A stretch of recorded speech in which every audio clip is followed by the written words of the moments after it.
atrial contraction을 일으키지를 못하기 때문에 그냥 심방이 벌벌벌벌 떨고 있다라고 쉽게 이해를 하시면 될 것 같습니다.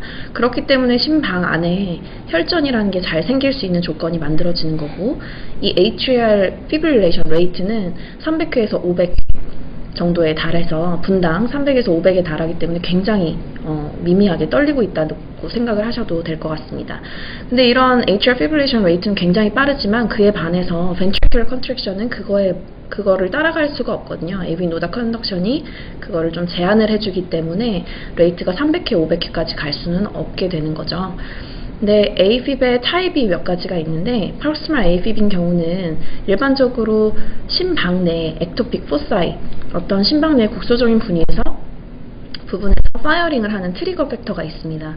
그런 PAC들이 AFib을 트리거하는 요인이 될 수 있는데, 시간이 지남에 따라서 에이트리움 내에 이런 전기 전달을 시킬 수 있는 이런 마이오파이버들이 파이브로시스가 진행이 되고 엘렉트로피지올로직하게 리모델링을 일으키면서 좀 더 정신없는, 두서없는, 누가 진짜 진범인지 알 수 없는 그런 상태가 되는 것이 이제 persistent AFib이 되겠고, 이거를 좀 더 내버려 두면은 정말 파이브로시스가 다 진행을 해서 스카 체인지가 일어나게 됩니다.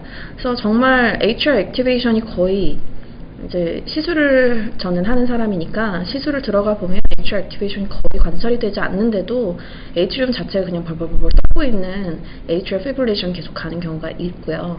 이런 경우는 조금 더 예후가 좋지 않은 거죠. atrial 마이오파이버들이 이미 손상이 된 상태이기 때문에 크로닉하게 파이브로시스가 온 상태고 약간 이리버서블한 그런 상태가 되는 경우가 있습니다. AFib의 심전도는 다들 잘 아실 거라고 생각이 됩니다. 위에 있는 스트립이 이제 atrial fibrillation의 전형적인 fibrillatory wave가 되겠는데요. 밑에 있는 거는 그에 반해서 비교적 톱니바퀴처럼 속도가 균일한 소투스 패턴을 보이는 atrial flutter wave입니다.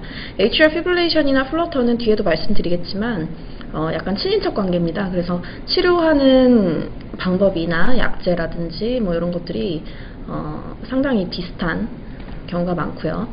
그래서 AFib의 심전도의 특징은 irregular RR 인터벌, RR 웨이브 사이 간격들이 굉장히 불규칙한 게 특징이고, AFib 자체가 굉장히 chaotic한 atrial 리듬이기 때문에 얘네들이 벤트리클로 전달되는 속도나 뭐 그런 간격 자체가 굉장히 irregular합니다. 그래서 RR 인터벌이 irregular한 게 가장 정상적인 그런 AFib의 심전도고, atrial activity가 혹시라도 P웨이브처럼 보인다고 할지라도 irregular합니다.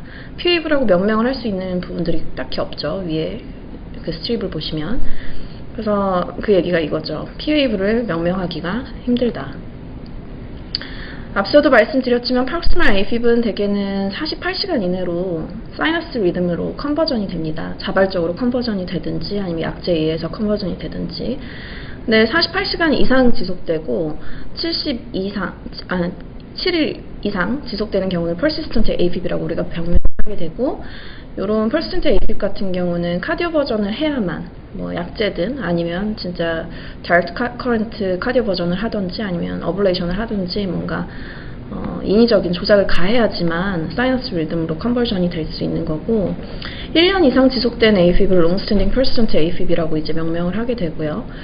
만약에 리듬 컨트롤, AFib을 사이너스 리듬으로 돌리고자 하는 그런 노력에도 사이너스 컨버전이 되지 않는다든지, 아니면 다이렉트 커런트 카디오 버전을 했는데도 돌아오지 않는다든지, AFib 어블레이션을 했는데도 돌아오지 않는다든지, 여러 가지 우리가 인위적으로 치료를 해보려고, 리듬 컨트롤을 해보려고 했음에도 불구하고 페일한 경우, 내지는 환자가 AFib에 대한 증상이 별로 없고 고령이어서 AFib인 채로 그냥 살겠다, 환자 내지는 그 피지션 자체가 이제 AFib인 거를 그냥 수긍하고 그냥 받아들이는 거, 그거를 AFib으로 내버려 두는 거죠. 퍼머넌트 AFib이라고도 명명을 합니다.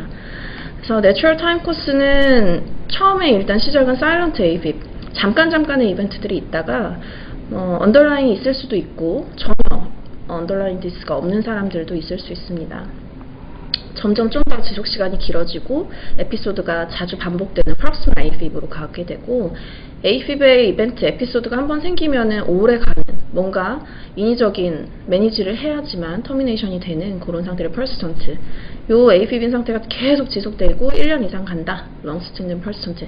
이제 타임 코스가 이렇게 되는 거죠. 점차 진행하는 그 atrial fibrosis도 이거와 비슷하게 비례하지는 않지만 어쨌든 상당히 유사한 패턴으로 파이버스도 진행을 하게 됩니다. 그래서 AFib 치료의 근간은 가장 중요한 것은 chaotic atrial rhythm 때문에 트롬보엠볼리즘 리스크가 굉장히 올라가는 그런 부정맥이기 때문에요. 요거를 예방하는 게 가장 중요합니다. 개원가에서는 이제 체드바스크 스코어를 또 많이 들어보셨을 텐데 그것도 뒤에 제가 또 추가로 말씀을 드릴 거고요. 마파린을 쓸 수 있고 아니면 노악을 쓸 수 있습니다. 그리고 리듬 컨트롤을 할 거냐 레이 컨트롤을 할 거냐 이거를 또 결정을 하셔야 되는데 제가 이 AFib은 상당히 환자 수도 많고 연령대도 다양하고 고민되는 부분들이 상당히 많이 있어요. 환자 케이스 바이 케이스 굉장히 다양하거든요. 진짜 레이트 컨트롤만 해야 되는 사람도 있지만 리듬 컨트롤이 꼭 필요할 거다라고 예상되는 사람들도 있어서 그런 증례들을 몇 가지를 좀 가지고 왔습니다. 그래서 제가 크게는 5개 군으로 나눈 케이스들을 가지고 왔는데요. 일단 제일 고민되는 것 중에 하나가 무증상의 심방세동 이죠. 그리고 두 번째는 빈맥 서맥 증후군, 심방세동과 동반된 부정맥이 세 번째고, 또 증상을 동반한 심방세동, 뭐 발작성이던 퍼스턴트, 지속성이던 상관없이, 그리고 마지막으로 5번째로는 심부전이 동반되는 경우 어떻게 매니지를 할 거냐에 대해서 알아보겠습니다.